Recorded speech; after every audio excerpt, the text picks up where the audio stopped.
Yo, today we'll be discussing about the circulatory system, the heart, the function of the heart, and the blood circulation in human body. Now, this is just a brief overview about the main arteries, the main blood vessels in our body. So, everyone is quite familiar, quite aware that the heart is situated at the center of our chest. And then from the heart, there are various blood vessels which supply the blood to our body parts. So, here in short, in brief, the red colored blood vessels, what you see, they are the arteries which carry fresh blood, which carry pure blood from the heart to the body parts. And then the blue blood vessels, what you see, they are the veins which collect the blood from the body parts and they bring it back to the heart. There are two types of blood vessels, the arteries which supply blood to the body parts and the veins which collect the blood from the body parts and bring it back to the heart. Now, this was just in brief an overview about the blood circulation. So let us try to understand in details about this blood circulation and of course its correlation with yogic practices. But before we move on to understand about the structure of the heart and the circulation of the blood, it is important to know what is blood. So actually, blood is liquid. Everyone knows. So blood it is called as the liquid connective tissue, and a fully grown up person usually has 5 to 6 liters of blood flowing in his body. So there are two parts of the blood. One is the plasma, which can be called as the liquid part, and the other they are the blood cells. The other part is the blood cells, and these blood cells again they are of three types. So the three types of blood cells, they are the red blood cells. In short, we call it as RBC. Then there are the white blood cells or the WBC. And the third type is the platelets. Now, it's quite theoretical to understand about it. There is no direct application of these components of blood or what is blood to the yogic practices. But I will just mention the main points and we will move on further. So, the red blood cells, the main part of these red blood cells is the hemoglobin. So, when we say that the blood absorbs oxygen, it is actually absorbed in this hemoglobin.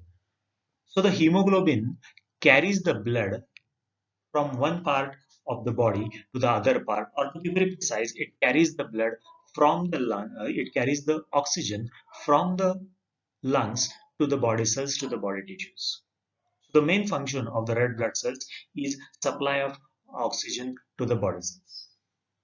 The white blood cells, WBC, the main function of these cells is to kill the bacteria, kill the microorganisms entering in our body. So they are the army of our body. They have a protective role. They protect our body from various infections. So there is a continuous fight between the microorganism and the white blood cells in our body. And then in this fight, the white blood cells they overcome the microorganisms and then they prevent infections in our body.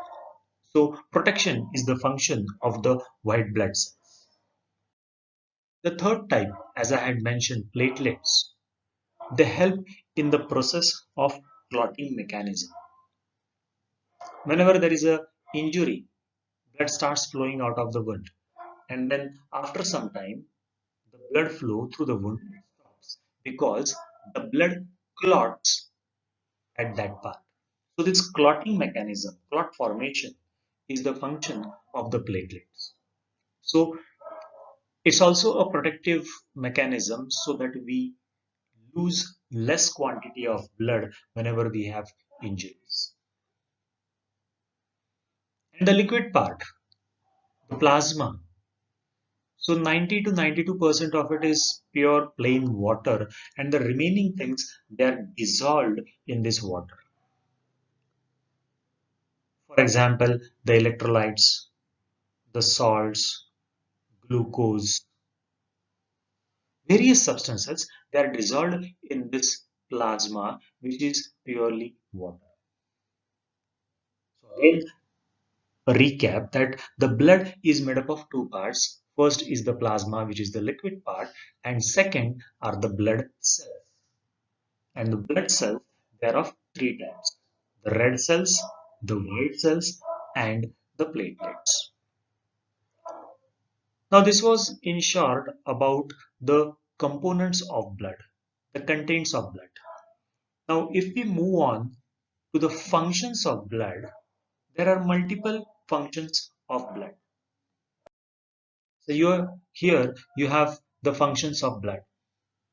Now, I will not read out each and every function, but then if you go through the functions of blood, you'll understand that we can explain the function of blood maybe in one word, and that is transportation. The blood transports substances from one place to another place in our body. So the blood transports oxygen from the lungs to the body cells. The blood transports carbon dioxide from the body cells to the lungs. The blood absorbs nutrients, nourishment from the digestive system and takes it to the body cells. The waste products from the body cells, they are carried from the cells to the kidney, to the excretory organs, so that they will be thrown out of the body.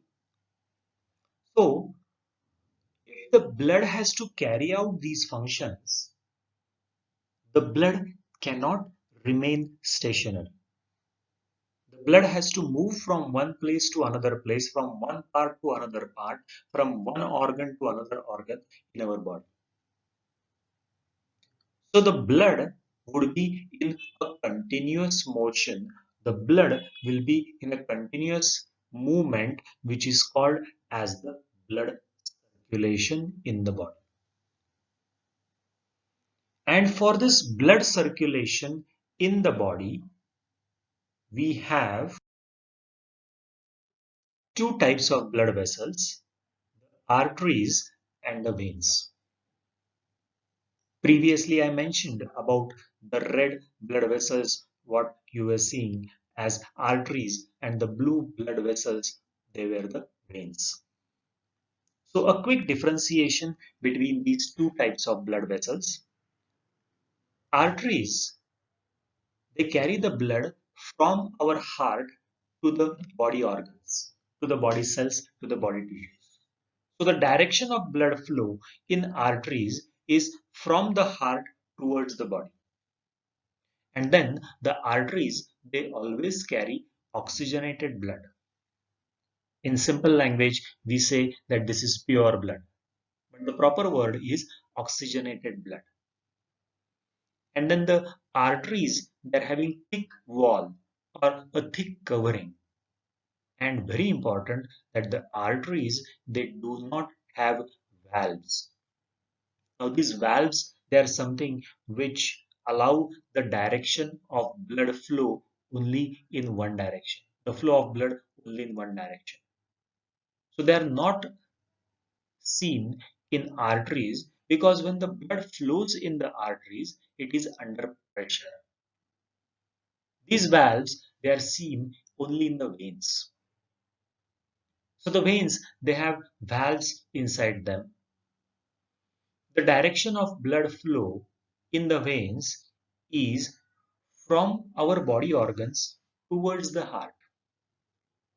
So the veins, they collect the blood from our body parts, from our body organs, the cells, the tissues, and bring this blood back to the heart. And the blood which is flowing in the arteries is deoxygenated blood. Now, deoxygenated blood, in simple language, we call it as impure blood. But as such, there is nothing impure in the blood which is flowing in the veins. It is just deoxygenated blood. Deoxygenated means that the level of oxygen in the blood which is flowing in the veins is less and the level of carbon dioxide is more. So the blood flowing in the veins has less amount of oxygen in it but more amounts of carbon dioxide, and it is called as deoxygenated blood. And the veins, in comparison to the arteries, they're having very thin walls or very thin coverings. So this was, in short, the differentiation between the arteries and the veins. Just for your understanding, this is what we were talking about, the arteries and the veins. So the red color is an artery and the blue color is the vein. So here you can see that the thickness of the covering is more in an artery as compared to the thickness in a vein. So the veins, they are having thin coverings, but the arteries, they are having thicker coverings. So till now we talked about the components of the blood and we talked about the blood vessels, the arteries and the veins. Now moving on to the most important part, the heart, the structure and function of the heart.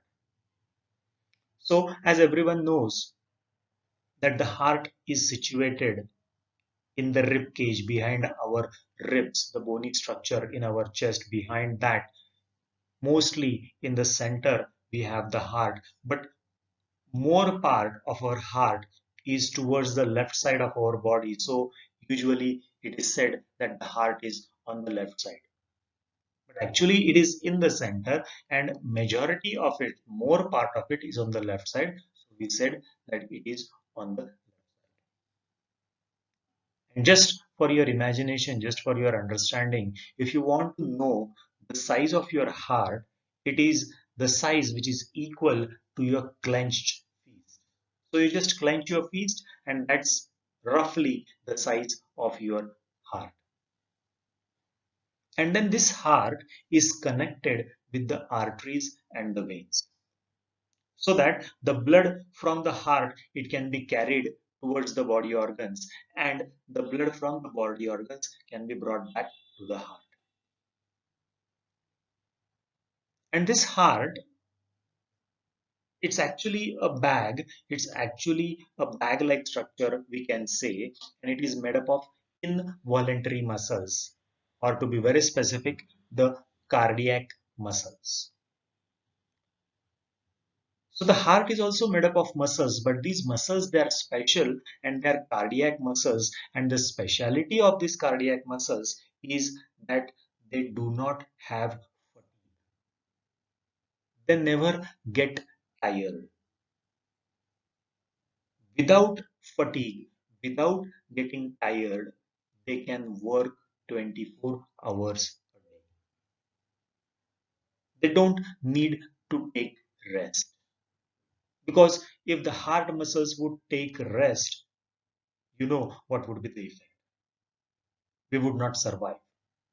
So these involuntary muscles, these cardiac muscles, they can work untiringly 24 hours a day. So these are some special muscles, we can call them. And then the heart is contracting and relaxing, and one contraction and relaxation cycle of the heart is called as the heartbeat. And roughly it takes around 0.8 seconds for one contraction relaxation cycle of the heart. Or if we talk about the heartbeats, we can say that the normal heartbeats in human beings is around 60 beats to 90 beats per minute.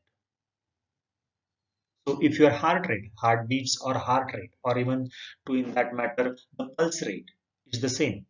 So your heart rate should be in between around 60 beats to 90 beats per minute. That's considered to be the normal range. And when I say 60 beats to 90 beats per minute, it is the resting heart rate. Like you're sitting calm and quiet and you're mentally also relaxed. At that time, your heart rate should be between 60 to 90 beats per minute. And as we mentioned earlier, roughly one heartbeat takes around 0.8 seconds to be completed.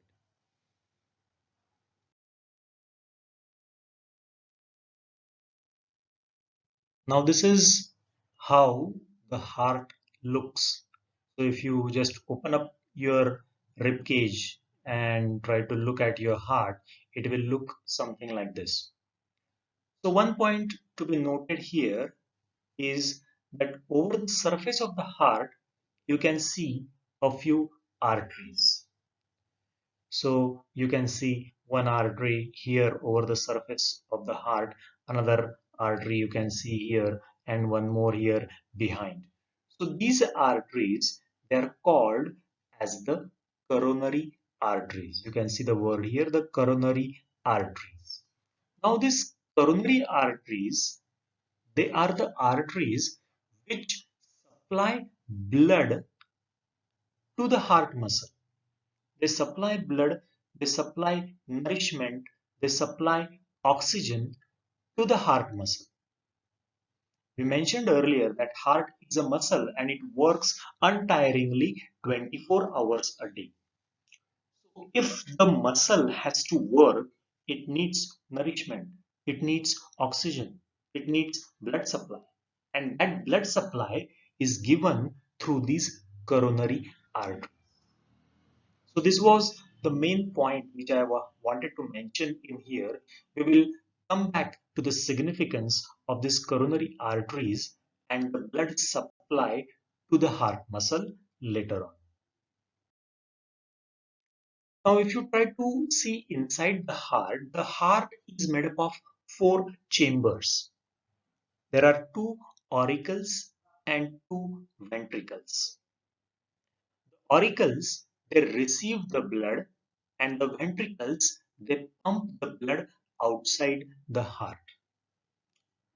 So the upper chambers, the upper part of the heart is called as the auricle, and the lower chambers, they are called as the ventricles.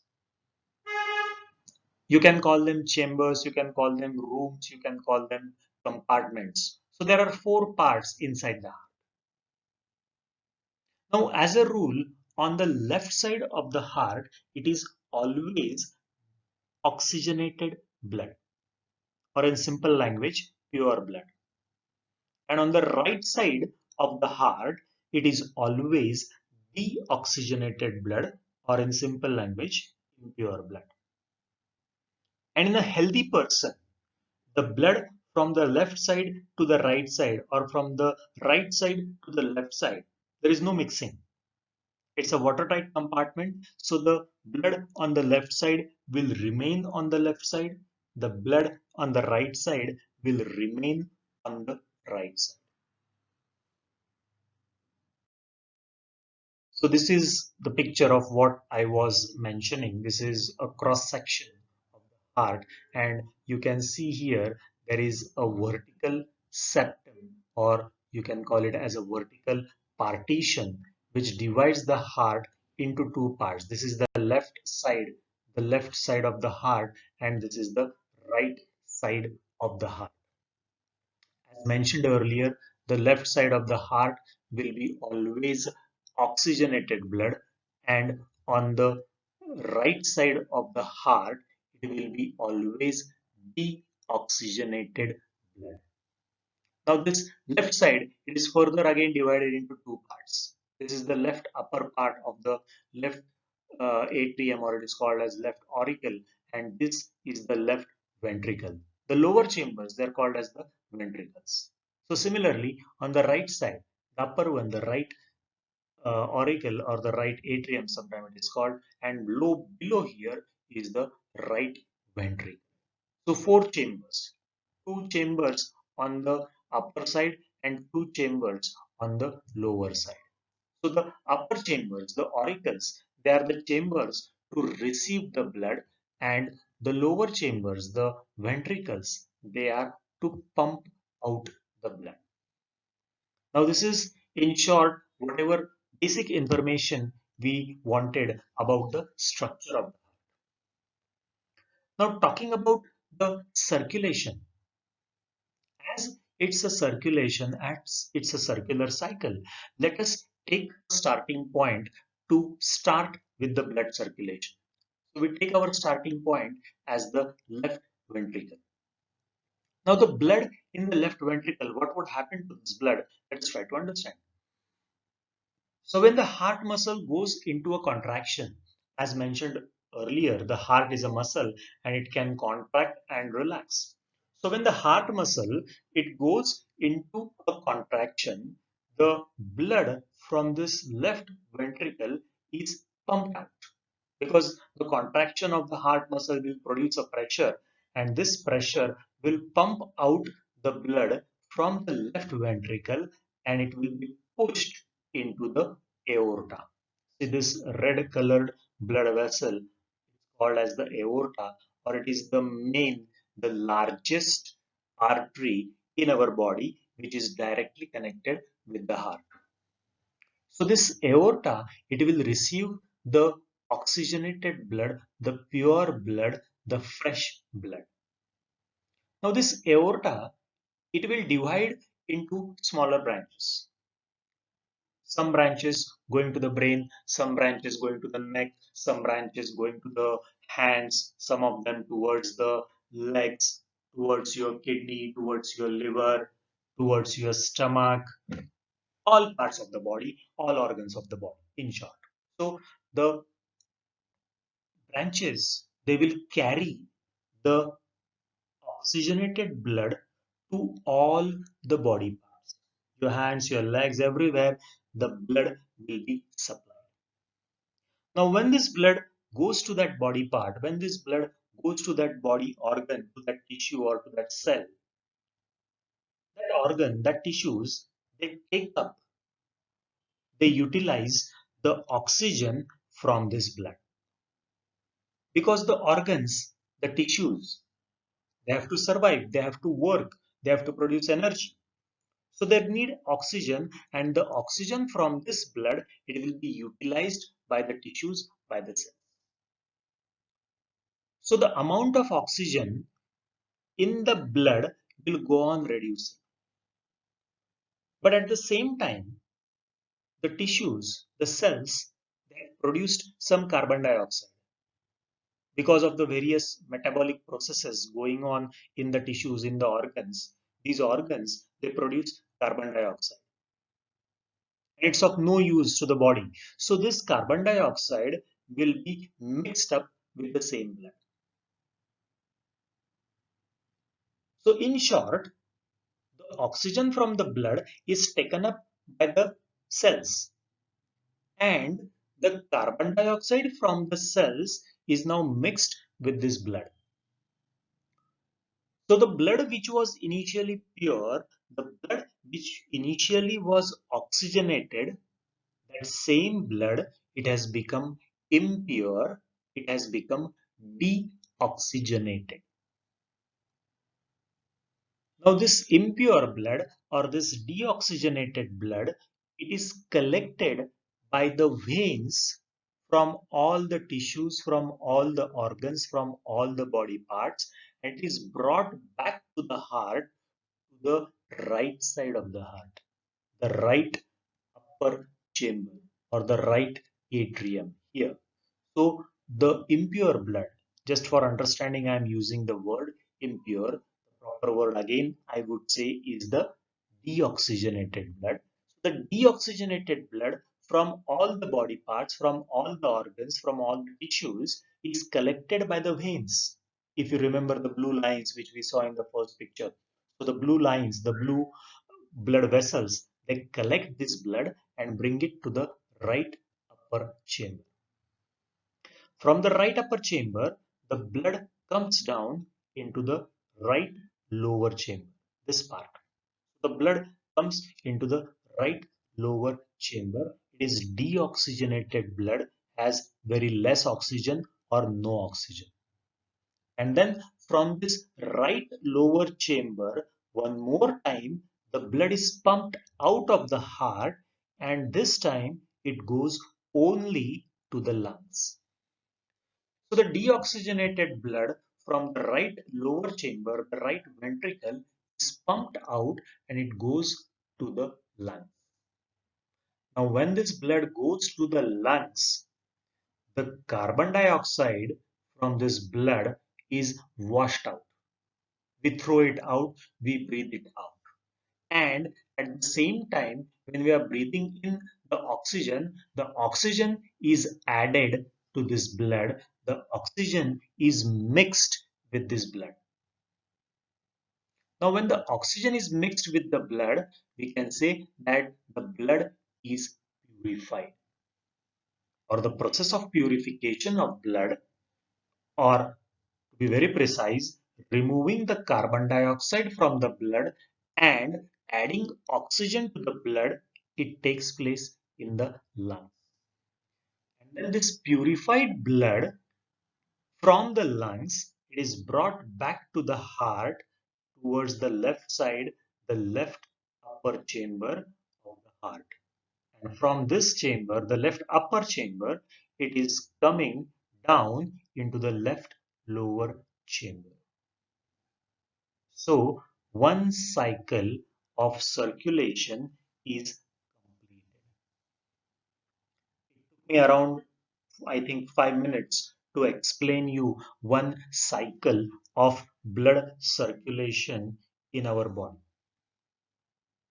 But this process is happening within 0.8 seconds. One heartbeat, I mentioned, it's one contraction and relaxation of the heart. So this whole cycle is happening within 0.8 seconds. And it's being repeated continuously. The heartbeats, what we say, is the same thing being repeated continuously, 60 to 90 times a minute. That's what I mentioned earlier. So 60 beats to 90 beats per minute, the normal heart rate, going on, continuously supplying fresh blood, continuously supplying pure oxygenated blood to the body. So this is, in short, the structure and function of the heart. Now, a couple of points to be mentioned as application of the yogic practices. The first and the most important thing is the coronary arteries.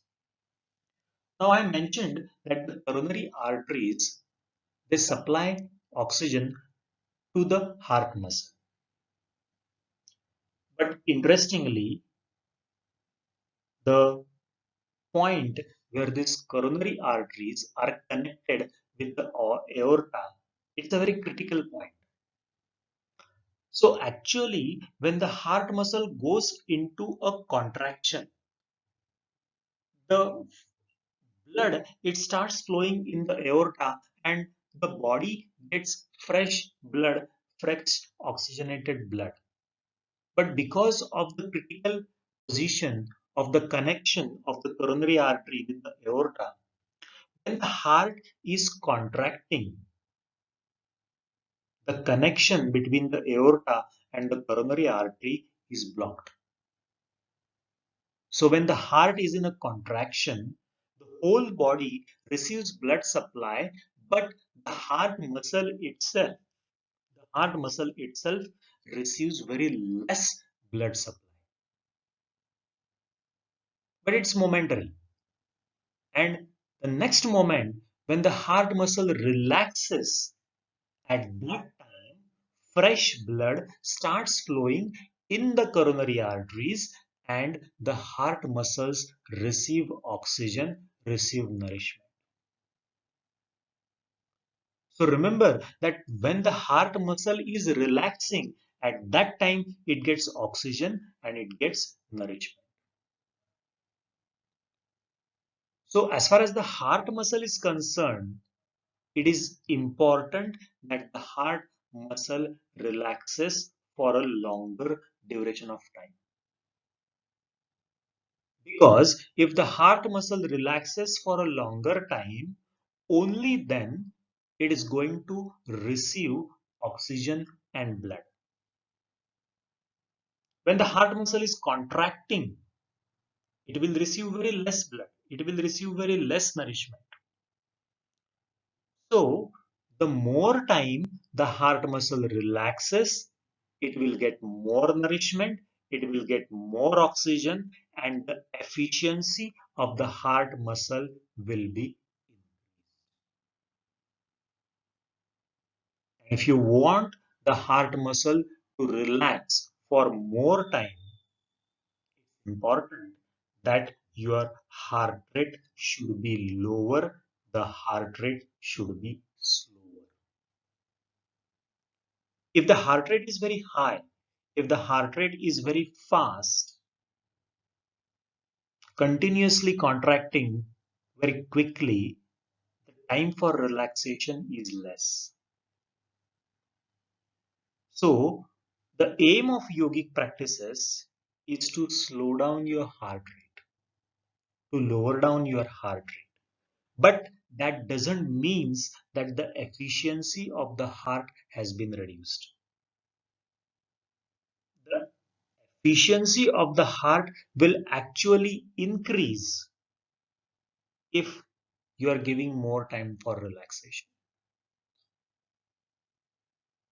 So, slowing down of your metabolic needs, slowing down of your metabolism with yogic practices will slow down your heart rate. Yogic practices even slows down your respiratory rate, breathing rate. So similarly, the heart rate will also be reduced with yogic practices. And that's the aim at a physical level, at a physiological level. That's one of the aims of practicing. So over a period of time, you need to monitor your heart rate after you start your yoga practice, and definitely the heart rate over a period of time should reduce.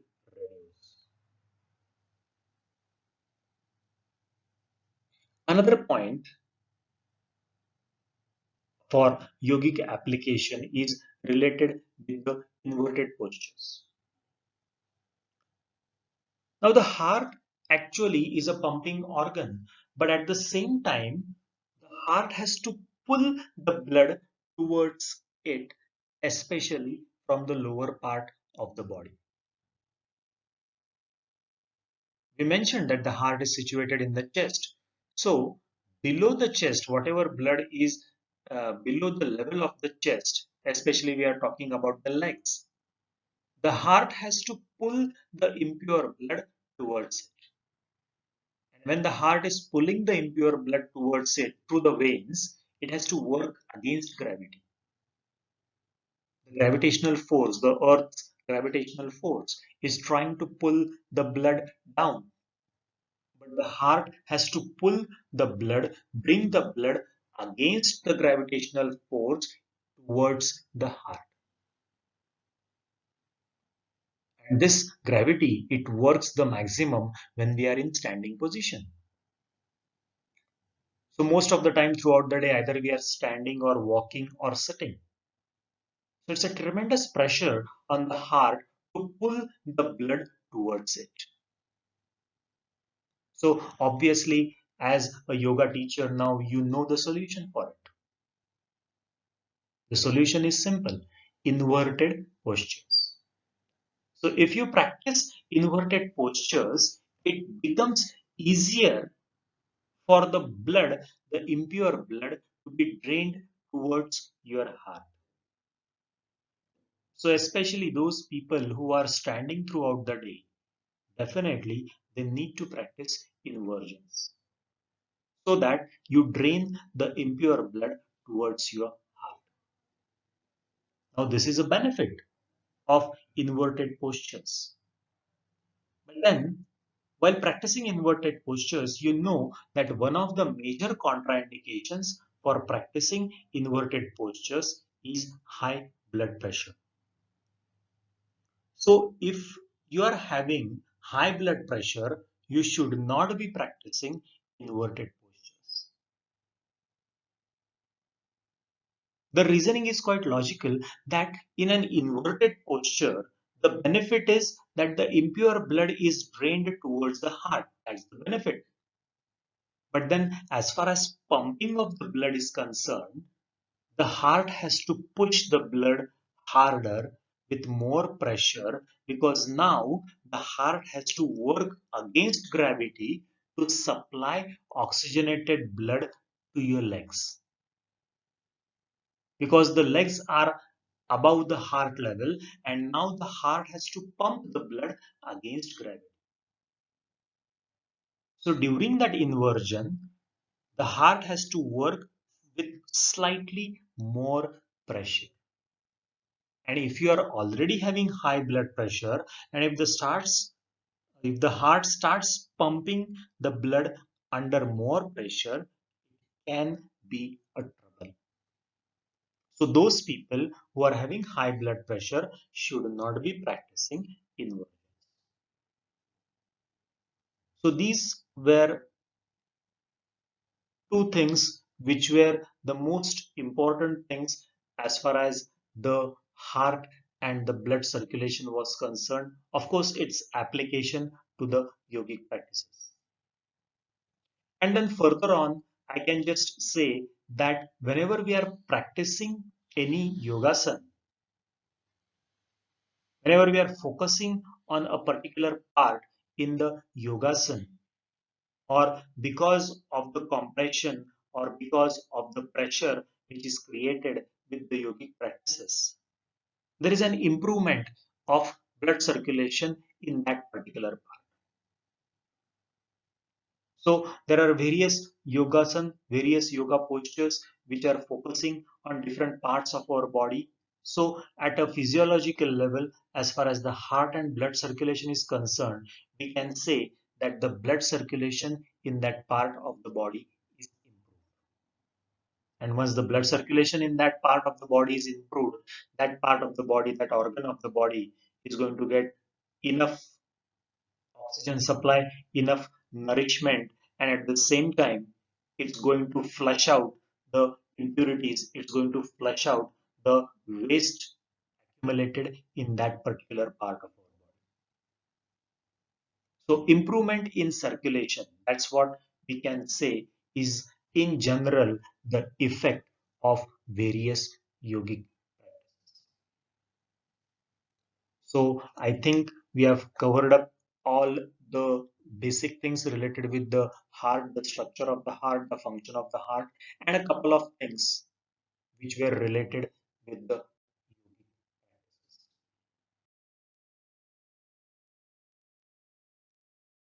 Okay, so this is just the same thing which I explained, the circulation of blood. Nothing much to explain here. So hopefully that's all for the time being about the heart and the blood circulation.